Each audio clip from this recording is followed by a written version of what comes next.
केंद्र सरकारतर्फे दिल्या जाणाऱ्या पद्म पुरस्कारांसाठी लॉबिंग होत असल्याचा दावा अनेकदा झालाय। मात्र केंद्रीय मंत्री नितीन गडकरी यांनीच पद्म पुरस्कारांसाठी दिल्लीत लॉबिंग होत असल्याचा गौप्यस्फोट केलाय। ते नागपूरमध्ये झालेल्या एका सांस्कृतिक कार्यक्रमात बोलत होते। पद्मभूषण पुरस्कार आपल्याला मिळावा ही मागणी करत हिंदी चित्रपटातील ज्येष्ठ अभिनेत्री आशा पारेख आपल्याला भेटल्याचं गडकरींनी सांगितलं। आपण मुंबईत असताना आपल्या घराची लिफ्ट बंद असली तरी इमारतीचे 12 मजले चढून त्या भेटायला आल्या होत्या असं देखील गडकरी म्हणाले। आशा पारेख यांनी आजवर अनेक चित्रपटांमधून काम केलं असून चित्रपटसृष्टीत त्यांचं नाव सन्मानाने घेतलं जातं।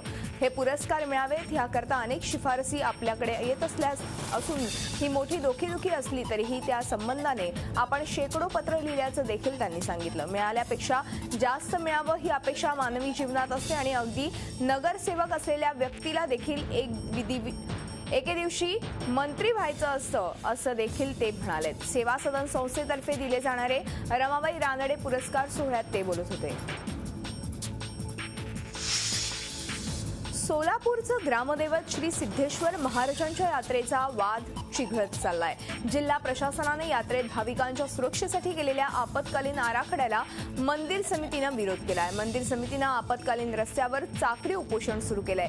या अंतर्गत आंदोलनकर्त्यांनी रस्त्यावर पेंडॉल मारण्याचा प्रयत्न केला, मात्र पोलिसांनी तो हाणून पाडत उपोषणकर्त्यांचे पेंडॉल्स जप्त केले। तर दुसरीकडे सिद्धेश्वर महाराज भाविकांच्या दुसऱ्या गटानं जिल्हा प्रशासनाची बाजू घेतलीये। त्यामुळे पालकमंत्री विजयकुमार देशमुख यांनीही मंदिर समितीच्या आडमुठेपणावर टीका केली आहे।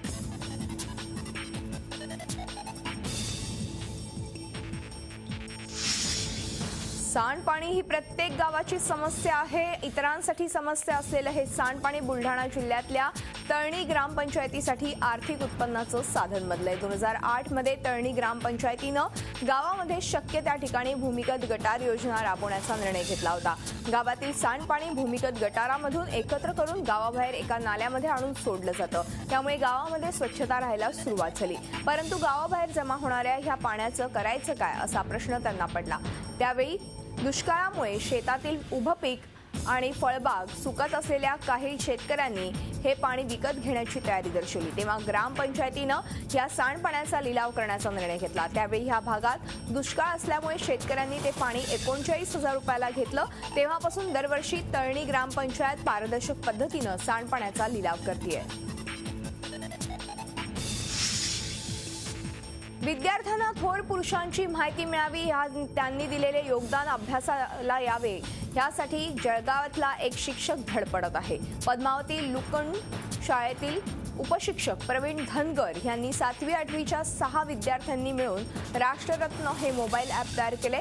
देशातील 27 प्रेरणादायी व्यक्तिमत्वांची माहिती त्यात देण्यात आली आहे। राष्ट्रपुरुष महात्मा गांधी, डॉक्टर बाबासाहेब आंबेडकर, समाजसुधारक लोकमान्य टिळक, आगरकर, थोर क्रांतिकारक भगतसिंग, राजगुरू सुखदेव, माजी मुख्यमंत्री शंकरराव चव्हाण यांच्यासोबतच समाजसेवक बाबा आमटे यांच्या जीवनकार्यावरील माहिती ह्या राष्ट्ररत्न ॲपमध्ये असणार आहे। गुगल प्ले स्टोअरमधून हे ॲप डाउनलोड करण्याची व्यवस्था करण्यात आली आहे।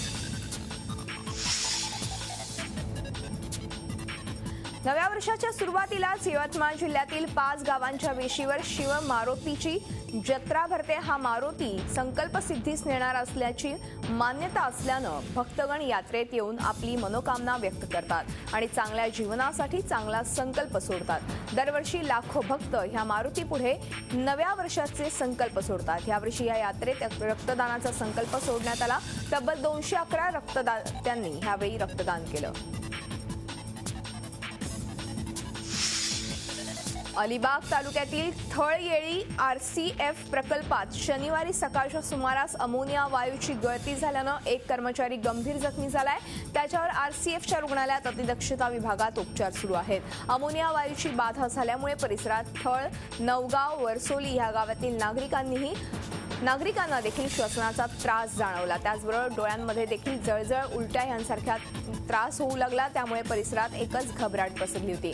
अमोनियाच्या गळतीबाबत आरसीएफनं नागरिकांना कोणतीही सूचना दिली नाही। नागरिकांच्या तक्रारीनंतर पोलीस आणि महसूल प्रशासनानं प्रकल्पाला भेट देऊन माहिती घेतली। यात कोणतीही जीवितहानी झाली नसली तरी आरसीएफच्या निष्काळजीपणाबद्दल गुन्हा दाखल करावा अशी मागणी आता होऊ लागली आहे।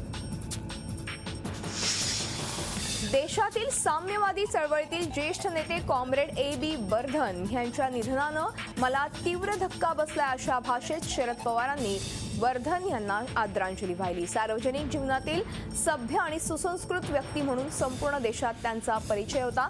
देशातील कष्टकरी आणि शेतकरी वर्गाशी बांधिलकी असलेला नेता म्हणून त्यांनी आयुष्य वेचल्याचं पवार म्हणाले। कॉम्रेड वर्धन यांना माझ्याबद्दल आणि माझ्या कामाबद्दल विशेष आस्था होती। वडीलधारे सहकारी म्हणून मी त्यांच्याकडे पाहत आलोय। त्यांचं निधन मला व्यक्तिशः आणि माझ्या सहकाऱ्यांना अतिशय वेदनादायी आहे। भाकपचे सरचिटणीस A.B. वर्धन यांच्या निधनाबद्दल राज्यपाल के. विद्यासागर राव यांनी तीव्र दुःख व्यक्त केले। कॉम्रेड वर्धन यांनी आपलं संपूर्ण आयुष्य कामगार, कष्टकरी जनता आणि शेतकऱ्यांना त्यांचे न्याय हक्क मिळवून देण्यासाठी वेचलं। कामगार नेते म्हणून वर्धन यांनी अनेक लढ्यांचं सक्षम नेतृत्व केलं आणि अनेकदा कारावासही भोगला। त्यांच्या निधनामुळे निर्माण झालेली विषपोकळी विशेष जाणवतेय, असं राज्यपालांनी आपल्या शोक संदेशात म्हटलंय। ज्येष्ठ कम्युनिस्ट नेते भाई A.B. वर्धन यांच्या निधनानं कष्टकऱ्यांचा, गोरगरिबांचा आवाज हरपला अशा शब्दांमध्ये वित्तमंत्री सुधीर मुनगंटीवार यांनीही शोकसंवेदना व्यक्त केली आहे। कष्टकरी, गोरगरिबांसाठी वर्धन यांनी आयुष्यभर संघर्ष केला, मात्र आपल्या तत्वांशी कधीही तडजोड केली नाही। प्रत्येक सामाजिक, राजकीय कार्यकर्त्यांसाठी त्यांचं कार्य आदर्शवत होतं। त्यांच्या निधनानं राजकीय आणि सामाजिक क्षेत्राची मोठी हानी झाल्याचं मुनगंटीवार म्हणालेत। आजारपणाला कंटाळून वसईत राहणाऱ्या एका पोस्टमननं राहत्या घरी आत्महत्या करून आपली जीवनयात्रा संपवली आहे। सतीश शिंदे असं या पोस्टमनचं नाव असून तो वसई पोस्ट ऑफिसमध्ये कार्यरत होता। आत्महत्येपूर्वी त्यानं चिठ्ठी लिहून ठेवली आहे। त्यात आपल्या मृत्यूला कोणीही जबाबदार नसल्याचा उल्लेख करण्यात आलाय। सतीशचं सर्व कुटुंब बीडमध्ये आहे।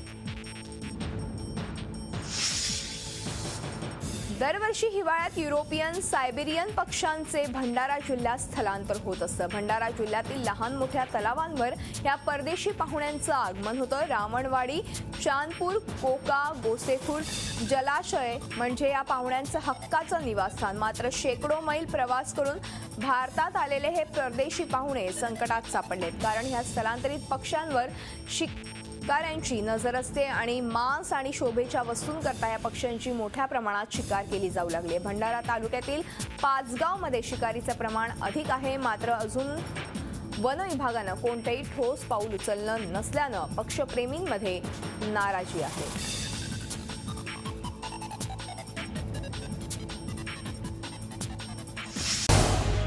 झी 24 तास रहा एक पाऊल पुढे।